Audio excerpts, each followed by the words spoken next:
Well, we've been asking for years, and Angel's Envy finally did it. They released an unfinished version of their aged bourbon. Is it good? Is it a bust? If you want to find out, then stick around.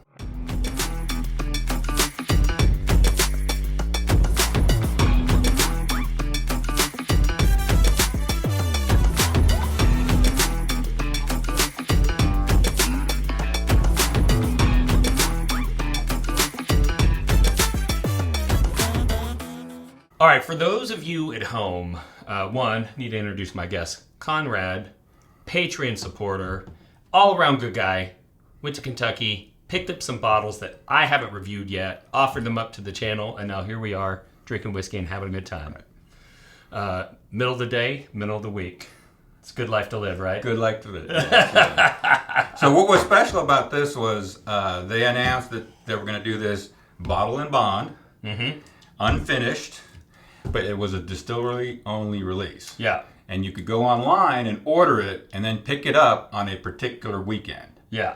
So it was the Friday of, or the weekend of Bourbon Week. Yeah. At the distillery. So that was kind of very interesting. So for those of you who are unfamiliar, Angel's Envy, the brand, was started by Lincoln Henderson, his son, his grandson, and Lincoln Henderson had been an executive with Brown-Forman. He was the creator of Gentleman's Jack, and when he retired, he decided he wanted to start a distillery, and he wanted to popularize some of the tactics that are used overseas in Scotland to give more complex flavor to whiskey. And he was the one that popularized the idea of fully aging a bourbon, making it legally bourbon, then dumping it out of its original barrel and dumping it into another barrel that aged some other spirit. And their standard offerings are a bourbon that is finished in port barrels and a rye that is finished in Caribbean rum casks. So those are their standard offerings. And he was the one that kind of popularized it. Now literally everyone does it. I do it. And it's some of Lindsay, my wife's favorite whiskey, is the rum finished rye. But truth be told, we don't really drink the bourbon. And the reason why she and I don't love the bourbon is because they treat the port cask with some sort of a sulfite solution to protect the barrels from microbes growing in them while they're being transported from Oporto to the United States. And most people can't taste those sulfites, but Lindsay and I can. And so whenever we drink their whiskey, it just tastes like matches to us. And so I have wanted for years to try one of their bourbons completely unfinished. So this is going to be quite a treat for me. Happy to oblige. Yeah. So the distillery, obviously Angel's Envy. The SKU is a bottled and bond / cash strength, which we're going to talk about. So the proof is obviously 100 proof, being a bottled and bond. What was the SRP on this bottle? I think it was $55, $56. Yeah, but it's a 375. It is actually a 375, absolutely. Right, and so that is significant. So Angel's Envy, I love you, Wes Henderson. You are one of my favorites in the industry. You always text me back. I appreciate that. However, Angel's Envy is one of the worst offenders at overly marking up their limited edition releases, because there is no reason this whiskey should cost that much more than their regular whiskey. They didn't have to pay for port barrels. They didn't have to store it for extra aging. They were able to bottle it at 100 proof. It's not like it was 140, and yet it is significantly more expensive than the finished version of this whiskey that's just a slightly lower proof point. And they're selling it from their store. Right. And it's only available they at don't their have store. all of the distribution costs and all that stuff. So this is a hugely profitable release for them. So we'll see whether or not we still rate this bad boy as a buy or a pass based on that information. But let's talk about bottled and bond and a cash strength.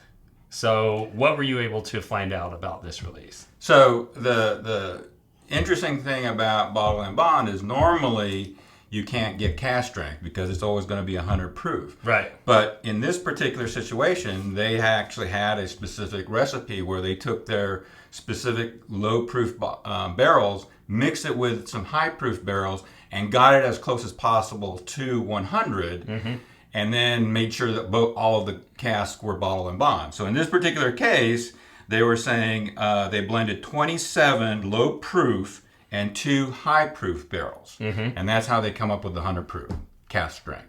And so normally that would not be possible, but if you had a large enough quantity of barrels and you had fully blended your batch for the purposes of being slightly below 100 proof, with modern distillery equipment and all of that stuff, you would be able to identify what proof you would have to go find in a barrel and what volume you'd have to add to get it to exactly 100 proof. And it sounds like they went through that effort to make a cask strength bottled and bond. And also keep in mind, there is a variance that's allowed by the TTB. It doesn't have to be exactly 100.000 proof. It's not like that. Like if they were off by a little bit, they can still call it 100 proof.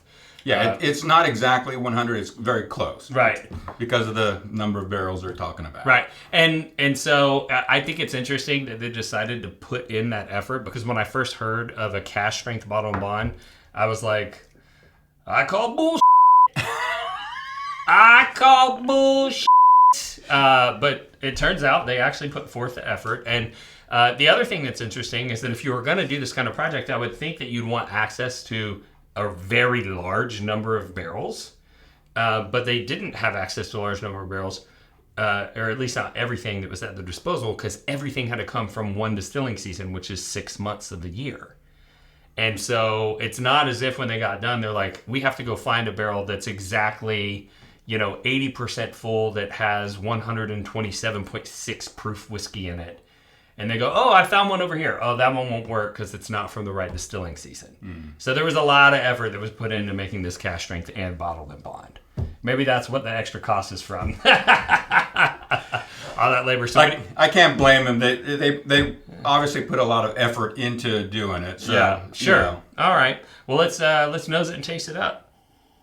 So this is so interesting to me because no one that I know has ever tasted Angel's Envy bourbon. Right? I've never tasted it. I've tasted finished Angel's Envy bourbon countless times.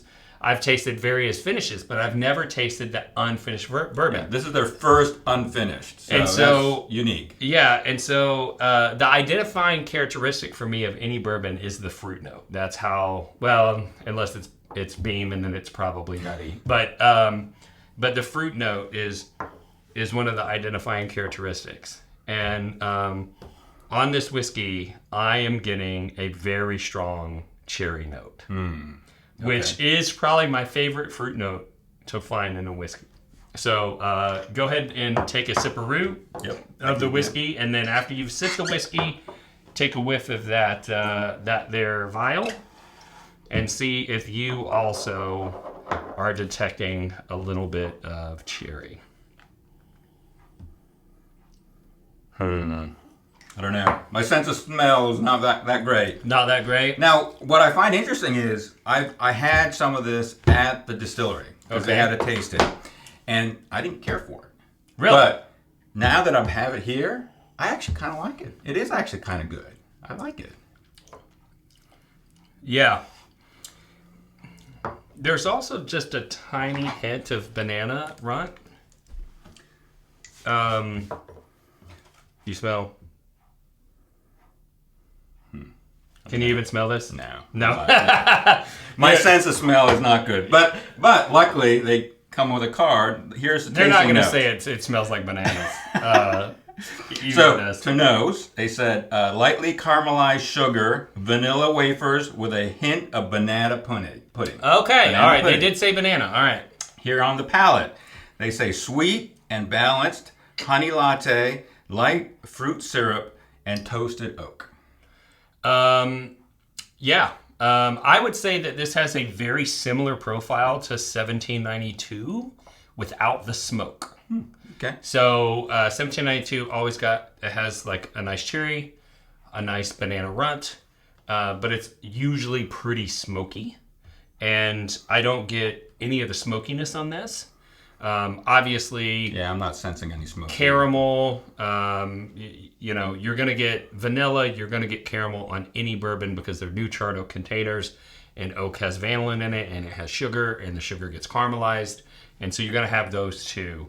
But this is a very well balanced. I tasted this right before we started filming, and I had a pretty extreme reaction. And then the third on the tasting note is related to the finish. Rounded and soft, gently fades, begging for a second sip. Okay, yeah. I would be curious to try this at cask strength. I do also get a honey. It is cask strength.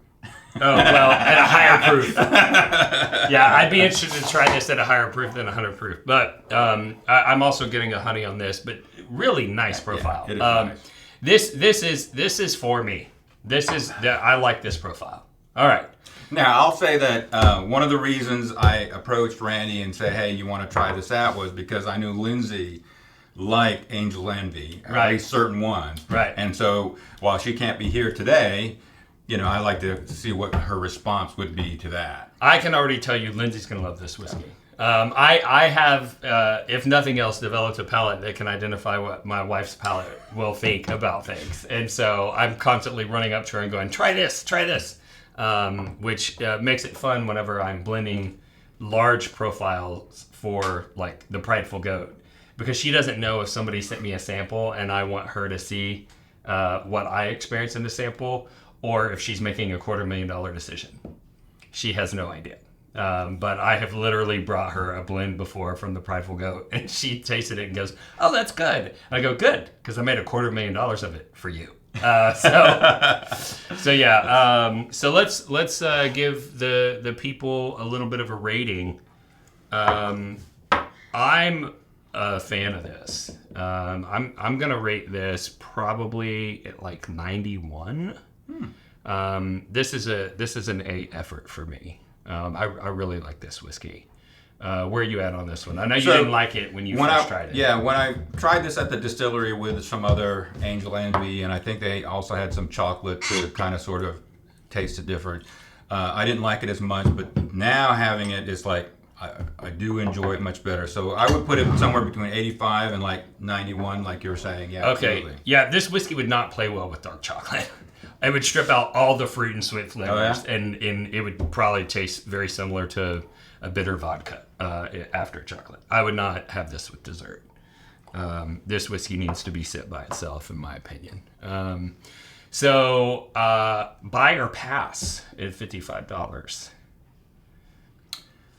I would always have this. I would like to have this in my collection, so I would buy. I'm going to rate this one a buy, even though I'm angry at how expensive they made it, because they literally could have sold it for half this price and still made more money than they do on this same product when they finish it.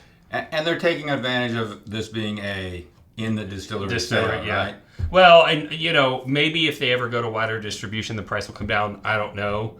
But yeah, this is definitely something that if you're a whiskey lover, I think that you'll want to experience this at some point.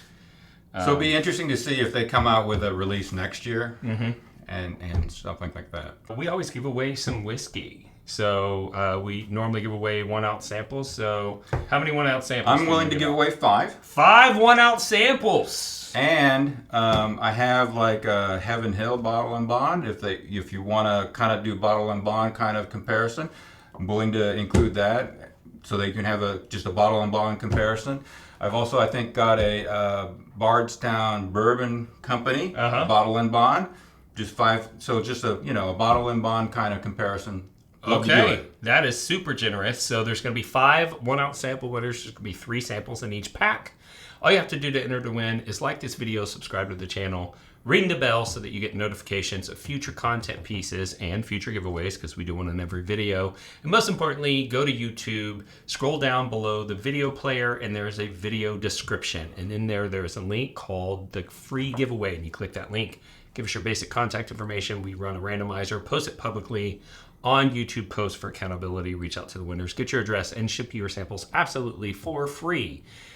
And if this is your first time tuning into the channel, we'd love to tell you how you could support us if you love this show. And there are 3 different ways. The first is to join Patreon, which you're also a Patreon member. Yes. And we have a lot of Patreon benefits out there. We do a lot of whiskey curated trips and that type of thing, single barrels, virtual bottle shares, in-person meetups, bonus content, and there's a price point for every budget. We also have bourbonrealtalk.com. We have merchandise that we have created that's meant to solve your whiskey problems, make your whiskey life more enjoyable. Everything there was made by whiskey people for whiskey people. And I promise you, if you go check that out, you'll find something you feel like you can't live without, because I know that it has solved a lot of my whiskey problems. And then last but not least, my day job is as a residential real estate agent in the Houston and Dallas metro areas. So if you need real estate services, you can reach out to me, and I'd love to interview for the job. And I do give away epic bottles as closing gifts. And you can find information about all 3 ways to support this channel in the video description. And if this is, a little bit different content for you, I want to tell you a little bit about why we do what we do. We're all about bringing people together around whiskey. And that's because I lost a loved one to suicide, and I was looking for ways to help create connection and community in this world to help other people not feel the way that my brother did when he made that decision.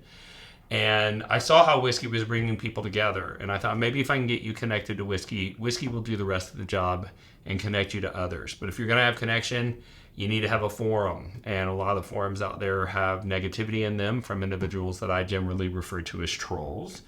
And to get away from that, we decided to create our own community called Bourbon Real Talk Community. It is absolutely free, and it's based on Facebook. We have about 30,000 members in there right now, and lots of great stuff going on. We do a lot of community building. We do fundraisers. There's a lot of sharing. There's a lot of in-person meetups. Love for you to check that out. And again, it's free. And the other thing that I always mention is that as I went through this process and I saw so much negativity and hate in some of the online forums, it encouraged me that if those individuals can show hate online, there's nothing that keeps me from showing love online. And that's why in every episode the same way, and that's this. If you woke up this morning and you're unsure whether or not anyone loved you, just know that I love you. And I'll see you next time on Bourbon Real Talk. Cheers.